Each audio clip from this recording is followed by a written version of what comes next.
Bandon Dunes Golf Resort opened its 5th course this month. The preserve debuted to the public on May 1st. It's been 13 years since the resort built its first course. The expansion that's taken place over the last decade has played a significant economic role for a part of Oregon that was in need of a boost. KZI 9 News reporter Eric Elkin has an in-depth look at how golf has transformed part of Bandon's identity. Georgians may have Augusta, Northern Californians Pebble Beach and Spyglass, but Oregonians may have the ultimate bragging rights when it comes to golf. The Bandon Dunes Golf Resort is ranked #1 in the entire country. It just finished up building its 5th course, but the top-ranked courses are only part of the story here.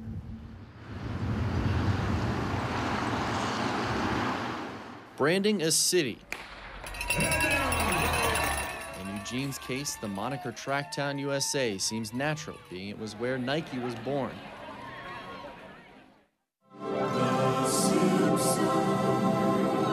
The city of Springfield, now known across the nation as the home of the most famous TV family in the country.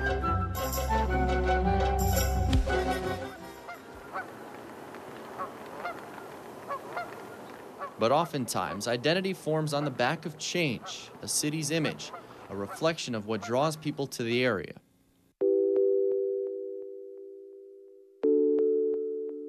Bandon, Oregon.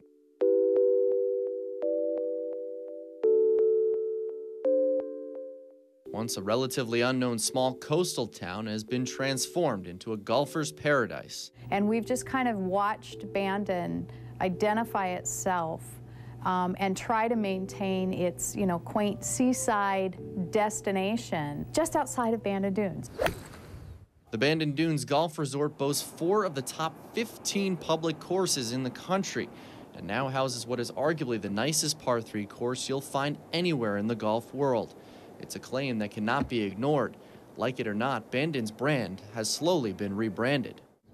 It's kind of become the golf mecca. It's made kind of the South Coast the golf mecca. It's a transformation that couldn't have come at a better time.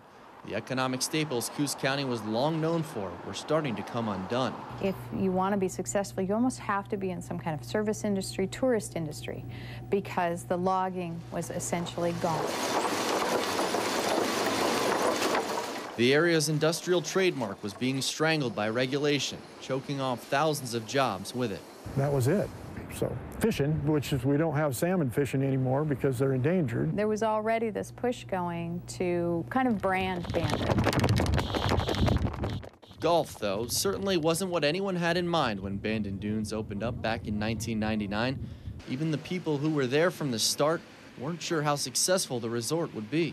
We wondered if, in the beginning, whether anybody would come, or if they came, would they come back? I don't think anyone thought that the addition of facilities and golf courses would occur as rapidly as it has. Let's see where this ball wants to go real quick. Some of that doubt rooted in the fact that not many people knew where Bandon was. You have to be motivated to get here. It's not easy to get here. One person joked that it's easier to get to St. Andrews than it is to Bandon, Oregon. But the positive reviews poured in, and with them, golfers from all over willing to pay big bucks to stay and play in a place they had never heard of. The fact that we're in a small town setting, rural Oregon, to me, I think it kind of adds to the story and the lore of Bandon Dunes. Success bred expansion, and with that expansion came more jobs. When we first opened, there was, I think, 37 of us here. What time you playing today? 10:50. When we first started, the roster was probably this big for the entire food and beverage operation. Now, our restaurant alone is this big. We've got 500 plus staff members that are out here working. We've got a, largest caddy corps in the country. There you go. We work closely to employ people locally. We don't go to the outside until we can't find a skill set here. Hickok says 80% of the staff is from Oregon, and around half the caddies are as well. It's an awesome summer job. As a whole, this is the best thing around here. But critics point to the fact the majority of the jobs aren't in upper management, and many are just seasonal. And while Kathy Underdown has a semi-invested interest in the resort's success, her and her husband opened up a golf business in Bandon, she acknowledges there are others in town that don't feel the resort does enough to encourage its guests to venture off the compound.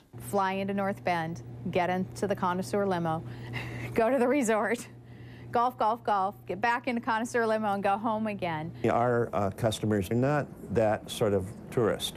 They're highly focused on the experience. They're not here as long. And the county does not have a room tax in its unincorporated areas. That means the financial windfall from the resort's growth shows up residually. You have to look at the payroll dollars that are created, the goods and services that are purchased. It's caddies who rent and spend their money in the area. Not seeing a whole lot. I like going right at it, just right through here. It's all the construction work. And it's repeat customers, they say, who are starting to show up at off-site restaurants in bigger numbers. Although the restaurants and the food is amazing at the resort, been there, done that.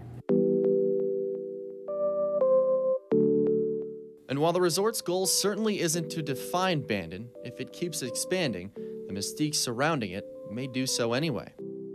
We don't want to stop growing. I mean, he's not going to quit, I don't think, so I don't know. It could be real big. Bandon isn't done growing either. There's talk of adding a 6th course at some point in the near future. And that means more construction, more jobs, and of course, more golf. In Bandon, Eric Elkin, KEZI 9 Sports.